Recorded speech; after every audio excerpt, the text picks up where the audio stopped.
Hi കൂട്ടുകാരെ, daily വോമിങ്ങിൻ്റെ പുതിയ വീഡിയോയിലേക്ക് എല്ലാവർക്കും സ്വാഗതം. അപ്പോൾ ഇന്നത്തെ എൻ്റെ വീഡിയോ ഇത്തിരി കുഞ്ഞിതല്ല, ഇന്ന് ഇത്തിരി വലിപ്പമുള്ളൊരു വീഡിയോ ആണ്. കാരണം ഇത് ആദ്യം മുതലേ കണ്ടാലേ സംഭവം മനസ്സിലാവുള്ളൂ. അതുകൊണ്ടാണ് എന്താണെന്ന് വെച്ചാൽ എനിക്ക് പുഴുങ്ങാൻ വേണ്ടി അടുത്ത വീട്ടിൽ നിന്ന് തന്ന ഒരു കാച്ചിലാണ്. അപ്പം ഞാൻ വിചാരിച്ചു എൻ്റെ കയ്യിൽ കാച്ചിലിൻ്റെ വിത്തില്ലായിരുന്നു. അപ്പം ഞാൻ വിചാരിച്ചു ഇത് പുഴുങ്ങുന്നില്ല, ഇത് നമുക്ക് നട്ട് നോക്കാം എന്ന് വിചാരിച്ചിട്ട് ഞാനതെടുത്ത് മാറ്റി വെച്ചു. എന്നിട്ട് മഴയൊക്കെ തുടങ്ങിയ സമയത്ത് ഞാൻ ഇതുപോലെ അതെടുത്ത് ഇതുപോലെ കഷ്ണങ്ങളാക്കി നടുകെ കീറി അതിൻ്റെ സെൻറ്ററിൽ ആ കരിന്തൊലി ഒന്ന് കളഞ്ഞ് ഒരു ചെറിയതുപോലെ ഒന്ന് തൊലി കളഞ്ഞെടുത്ത്. അതെന്തിനാണെന്ന് വെച്ച് കഴിഞ്ഞാൽ നമ്മൾ ആ കരിന്തൊലി കളഞ്ഞതിൻ്റെ ചുറ്റിനും അത് മുളച്ച് വരും. അതിനു വേണ്ടിയാണ് ഞാനിങ്ങനെ ചെയ്തത്. അപ്പോൾ മുന്നേ എല്ലാവരും ഇങ്ങനെ ചെയ്യുന്നത് ഞാൻ കണ്ടിട്ടുണ്ട്. അപ്പോൾ അങ്ങനെ ചെയ്തതാണ് ഞാൻ. എന്നിട്ട് എന്താണെന്ന് വെച്ചാൽ ഞാൻ പെട്ടെന്ന് അപ്പം നമ്മൾ ഈ കാച്ചിൽ നടുക എന്ന് പറയുന്നത് ഇച്ചിരി റിസ്ക് ഉള്ള കാരണം ഞാൻ നടുന്നത് ചാക്കിലാണ്. അപ്പോൾ ചാക്കിൽ നടുമ്പോൾ നമ്മൾ ഒരുപാട് മണ്ണും മറ്റ് സംഭവങ്ങളൊക്കെ വേണം. അപ്പം ഞാൻ അതിന് മുമ്പ് എന്താ വെച്ചാൽ ഇത് മുളച്ചെങ്കിൽ മുളയ്ക്കുന്നത് നമ്മൾ ചാക്കിലേക്ക് നട്ടാൽ മതിയല്ലോ. അതിന് വേണ്ടിയിട്ട് ഞാൻ എന്താ വെച്ചാൽ ഒരു ഡിഷിനകത്തേക്ക് ഇച്ചിരി ചാണകപ്പൊടിയും മണ്ണും ഒക്കെ കൂടെ മിക്സ് ആക്കിയിട്ട് ഞാൻ ഇതുപോലെ ആ കാച്ചിലൊന്ന് കമത്തി അങ്ങ് നട്ട് കൊടുത്തു. എന്നിട്ട് അതിൻ്റെ മുകളിലേക്ക് വീണ്ടും മണ്ണിട്ടിട്ട് ഒരു എന്താ പറയണ്ടേ കുറച്ചൊന്ന് നനച്ചും കൂടെ കൊടുത്തു. ഇത് ഇച്ചിരി തണുപ്പ് നിൽക്കണം, അതുകൊണ്ട് ഒത്തിരി വെള്ളം ഒഴിച്ചില്ല. കാരണം എന്ന് വെച്ചാൽ ഡിഷാണ്. അപ്പോൾ അതിൻ്റെ അടിഭാഗത്ത് ഹോൾസ് ഒന്നും ഇല്ലാത്തതുകൊണ്ട് ഞാൻ നനച്ചു കൊടുത്തതേ ഉള്ളൂ. തണുപ്പ് നിൽക്കാൻ വേണ്ടി നനച്ചും കൊടുത്തിട്ട് അതിൻ്റെ മുകളിലേക്ക് ഞാൻ ഇച്ചിരി കമ്പോണിസ്റ്റ് പച്ച എടുത്തിട്ട് പുതയിട്ട് കൊടുത്തു. അപ്പോൾ നല്ലപോലെ തണുപ്പ് നിൽക്കാൻ വേണ്ടിയാണ്, അല്ലെങ്കിൽ ഇത് ഉണങ്ങിപ്പോകും. എന്നിട്ട് ഞാൻ ഇതുപോലെ ഇച്ചിരി കമ്പോണിസ്റ്റ് പച്ച വെച്ച് നല്ലതുപോലെ പുതയിട്ട് കൊടുത്തു. എന്നിട്ട് അതിൻ്റെ മുകളിലൊന്ന് നനച്ചു കൊടുത്തു. അപ്പോൾ അത് മുളയ്ക്കുന്നത് വരെ ഞാനിങ്ങനെ ഒന്നരാടനൊന്ന് ചെറുതായിട്ടൊന്നിങ്ങനെ നനച്ചു കൊടുക്കും, ഒത്തിരി വെള്ളം ഒഴിക്കാതെ ഒന്നിങ്ങനെ നനച്ചു കൊടുത്തു. അപ്പോൾ കണ്ടോ, നമ്മുടെ കമ്മ്യൂണിസ്റ്റ് പച്ചയൊക്കെ അഴുകി അതൊരു വളമാവുകയും ചെയ്തു. നമ്മുടെ കാച്ചിൽ കിളിർത്ത് വരാനും തുടങ്ങിയിട്ടുണ്ട്. അപ്പോൾ 2-3 കിളിർത്ത് വരുന്നുണ്ട്. എല്ലാം ഒന്നും കിളുത്തിട്ടില്ല. അപ്പം നമുക്ക് കിളുക്കുന്നത് പറിച്ചങ്ങ് മാറ്റി നടുകയും ചെയ്യാം.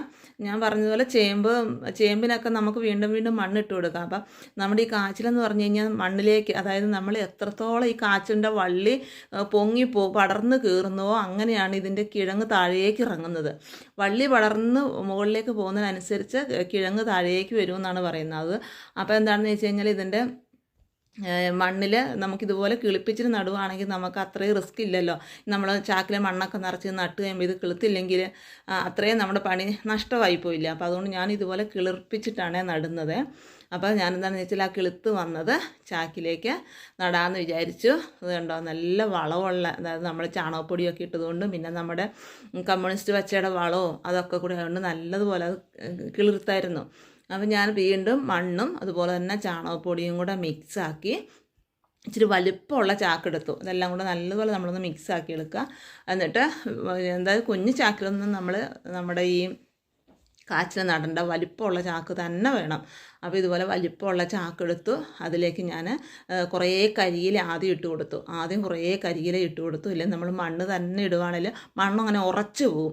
പിന്നെ ഞാൻ കുറേ ഇങ്ങനെ ഉണങ്ങി പുല്ലൊക്കെ എടുത്ത് വെച്ചിട്ടുണ്ടായിരുന്നു കരിയിലയുടെ കൂടെ. അപ്പോൾ ആ പുല്ലും നമ്മുടെ കരിയില, അതായത് ഉണങ്ങിയ കരിയില എല്ലാം കൂടെ ഇട്ട് കുറേ അങ്ങ് അത് ഫില്ല് ചെയ്തു. എന്നിട്ട് വീണ്ടും ഞാൻ നമ്മൾ മിക്സ് ചെയ്ത് വെച്ച ചാണകപ്പൊടിയും മണ്ണും കൂടെ മിക്സ് ചെയ്ത് വെച്ചാൽ അതും അതിലേക്ക് ഇട്ട് കൊടുക്കും. അങ്ങനെ ഒരു 1-2 ലെയറായിട്ട് ഇത് ചെയ്തതിന് ശേഷം നമ്മുടെ മുളച്ച് വന്ന കാച്ചിൽ കണ്ട നല്ലതുപോലെ വേരൊക്കെ ഉണ്ട്, നല്ലതുപോലെ വേരിറങ്ങിയിട്ടുണ്ട്.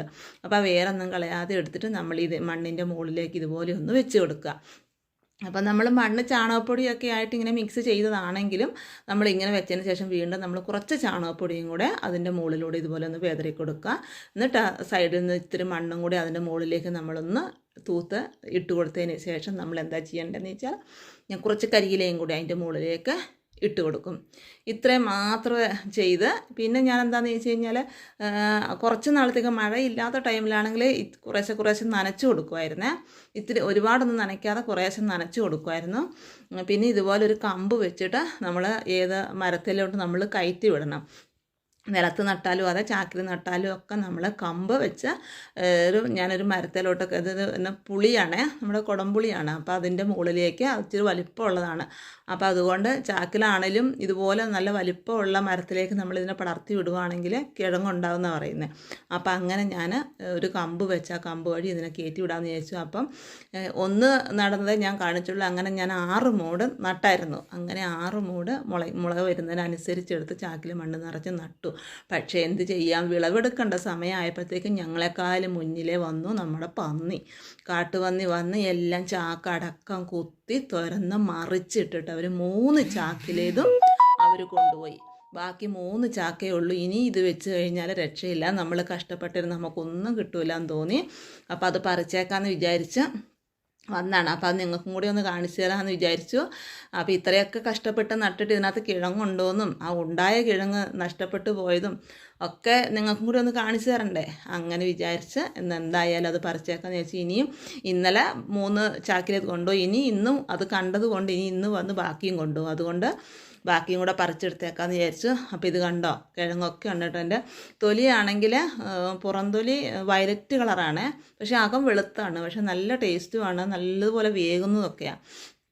അങ്ങനെ എന്താ പറയേണ്ടത്, ഞങ്ങൾ പറിച്ചെടുക്കാമെന്ന് വിചാരിച്ചു. പക്ഷേ ഇത് ചാക്കും കഴിഞ്ഞ്, അപ്പോൾ വള്ളി ഒരുപാട് പടർന്ന് മുകളിലോട്ട് കയറിയത് കൊണ്ടാണെന്ന് തോന്നുന്നു ചാക്കും കഴിഞ്ഞ് നിലത്തോടെ അതിൻ്റെ എന്താ പറയണ്ടേ ഇത് ഇറങ്ങി, അതായത് കാച്ചിൽ ഇറങ്ങി നിലത്തൂടെ പോയിട്ടുണ്ട്. ഉണ്ടോ, ചാക്ക് തുരന്ന് നമ്മുടെ കാച്ചിൽ പുറത്തോട്ട് പോയിട്ടുണ്ട്. അപ്പോൾ ഇത് ഇനിയും വലിപ്പം വെച്ചാണ്, പക്ഷേങ്കിൽ അത് വെച്ചോണ്ടിരിക്കാൻ പറ്റില്ല. അതും കൂടെ ബാക്കിയും കൂടെ പന്നി കൊണ്ടുപോകും. അതുകൊണ്ട് നമുക്കുള്ളത് ഇങ്ങനെ പറിച്ചെടുക്കാമെന്ന് വിചാരിച്ചു. അപ്പോൾ ഇത് കണ്ടോ, ഇത്രയും വലിപ്പത്തിൽ തന്നെ കിട്ടി. ഇനി ഇത് വലിപ്പം വെച്ചേനെ ഏതായാലും ഇത്രയൊക്കെ കിട്ടിയിട്ടുണ്ട്. ഇനിയിപ്പം എന്തായാലും വേണ്ടിയല്ല, നമുക്ക് പറിച്ചെടുക്കാമെന്ന് വിചാരിച്ചു. കണ്ടോ, നല്ല വലിപ്പമുണ്ട്. ഇതിപ്പം ഞങ്ങൾക്കെന്ന് പറഞ്ഞു കഴിഞ്ഞാൽ അതൊരു 2-3 ദിവസം പുഴുങ്ങാനുള്ളതുണ്ട് ഈ ഒരെണ്ണം. ഉണ്ടോ, ഇതിപ്പം മണ്ണിലേക്ക് പോയതാണ്. ചാക്കിൻ്റെ ഇടവഴി മറ്റുള്ള ചാക്കിൻ്റെയും കൂടെ സൈഡും വഴി ഇങ്ങനെ പോയതാണ്. അപ്പോൾ ഇതിൻ്റെ അകം നല്ല വെളുത്തായിരിക്കുന്നത്. അപ്പോൾ അതും കൂടെ നമുക്കിങ്ങ് പറിച്ചെടുക്കണം. അപ്പോൾ ഇതുപോലെ നമുക്ക് എന്താണ് മറ്റു വളങ്ങളൊന്നും ചേർക്കാതെ നിസ്സാരമായ നമ്മുടെ ചാണകപ്പൊടി മാത്രം ചേർത്ത് നട്ടതാണ്. അപ്പോൾ ഇതുപോലെയൊക്കെ നട്ടാൽ നമുക്ക് ഇതുപോലെ ഉണ്ടാകുകയും ചെയ്യും. പക്ഷേ എന്താ പറയണ്ടത്, നമ്മുടെ പന്നി വെച്ചേക്കില്ല, അത് വേറൊരു കാര്യം. അപ്പോൾ എന്തായാലും നമുക്ക് കൊതിക്ക് തിന്നാനുള്ളത് കിട്ടിയിട്ടുണ്ട്. ഇന്നത്തെ തലമുറയ്ക്ക് കാച്ചിൽ എന്താ, ചേമ്പ് എന്താ, ചേന എന്താ, ഇതൊന്നും അറിയത്തില്ല.